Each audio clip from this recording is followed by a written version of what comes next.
అదే RTV app వార్తల్ని క్షణాల్లో చదివే అవకాశం ఉంటుంది. ఒక న్యూస్ పేపర్, ఒక టెలివిజన్ ఛానల్ మీ చేతుల్లో ఎప్పుడూ ఉంటాయి. మున్సిపల్ స్కూల్లో జరిగిన ఘటన చాలా దుర్మార్గం అండి. ఎందుకంటే మన సీఏ గారి ద్వారాగా ఇక్కడ పిల్లలకి అవేర్నెస్ క్యాంప్ పెట్టారండి. దాన్ని బట్టి ఈరోజు బయటపడింది. ఆ ఉపాధ్యాయుడు ఎవరైతే మ్యాథ్స్ మాస్టర్ ఉన్నారో ఆయన ఆ పిల్లలకి వేరే విధాలుగా టీచ్ చేస్తూ వాళ్ళకి ఏమేమి ఇంటికాడ చెప్పినా ఎవరికి చెప్పినా తీసి ఇచ్చేస్తాను, నీ స్కూల్ నుంచి పంపించేస్తాను, తీసేస్తాను. ఎవడండి ఇది తీయడానికి? వీడికి ఏం హక్కు ఉంది? పిల్లల మీద ఏం హక్కు ఉంది? అసలు ఉపాధ్యాయుడు అనుకుంటున్నాడా లేకపోతే బ్రోకర్ అనుకుంటున్నాడా? ఇది చట్టరీత్యా చాలా నేరం. సీఏ గారు మాకు మాట ఇచ్చారండి, మేము రిలీజ్ అండి. అంటే దళితులంతా అంత దారుణంగా ఉందా? దళితుల తడాకేదో చూపిస్తాం, ఒక్కోడికి మొత్తం జీవితం లేకుండా చేస్తాం.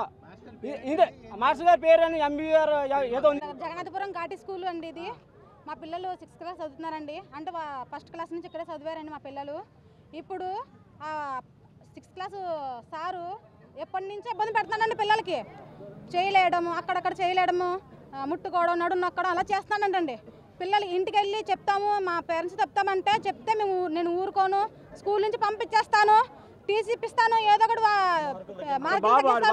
చదువు చెడగొడతాను అని చెప్పాడన్న నా కుక్క.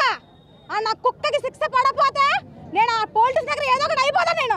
నేను నా భర్త నా పిల్లలు సహా ఏదో ఒకటి అయిపోతాం. నా కుక్కకి శిక్ష పడాలి. ఆ కుక్క చూసి ఇంకో కుక్క కూడా అలాగ అవ్వకూడదు. ఆ మగ్గ జాతి కుక్క అలాగ అవ్వకూడదు. చిన్న పిల్లలండలు ఏమైనా వయసుకు వచ్చారా కండ మాట తెలియని పిల్లలు, వాళ్ళ మీదకి నా కుక్కలు ఎలా ఎగబడుతున్నా నాకు తెలియట్లేదు. నా కుక్కకి ఏం కాదండి, అది అసలు దానికి పనికి రాకుండా చేయాలి. ఆ కుక్కకి జీవితంలో ఇక్కడ లోకల్లో లేకుండా చేయాలి నా కుక్కకి. అలాగైతే న్యాయం అవుతుంది.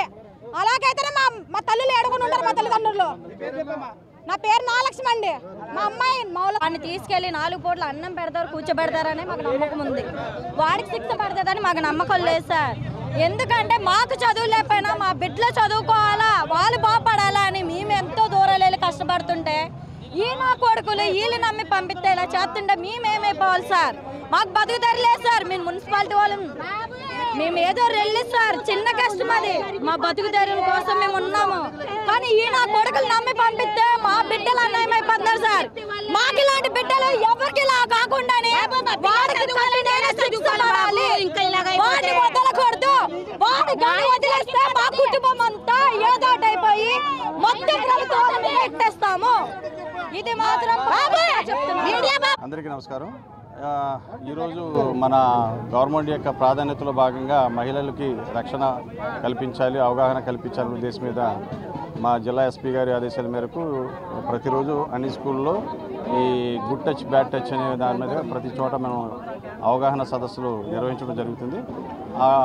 అదే ఆ కార్యక్రమంలో భాగంగా ఈరోజు ఘాటీ సెంటర్లో ఉన్న బాలయోగి గవర్నమెంట్ హై స్కూల్లో ఈరోజు మా ఉమెన్ కాన్స్టిట్యూన్స్ పంపించి అవగాహన కల్పించడం జరుగుతుంది.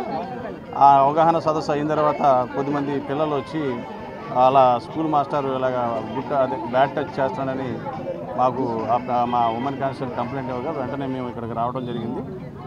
ఎవరైతే అతను ఈ దానికి ఇబ్బంది పెడుతున్నాడో అతన్ని తీసుకెళ్ళి మేము చట్ట ప్రకారం ఎన్ని చర్యలు తీసుకోవాలో కఠినంగా శిక్షించే విధంగా మా చర్యలు ఉంటాయి. పేరెంట్స్ యొక్క ఆవేదన, వాళ్ళ యొక్క ఇబ్బందులు కూడా మేము గమనించాం. తప్పనిసరిగా అతను శిక్ష పడేటట్టుగా మేము చేస్తాం. దీనికి ఈ సభాముఖంగా ఈ పత్రికాముఖంగా అందరికీ మేము తెలియజేస్తున్నాం.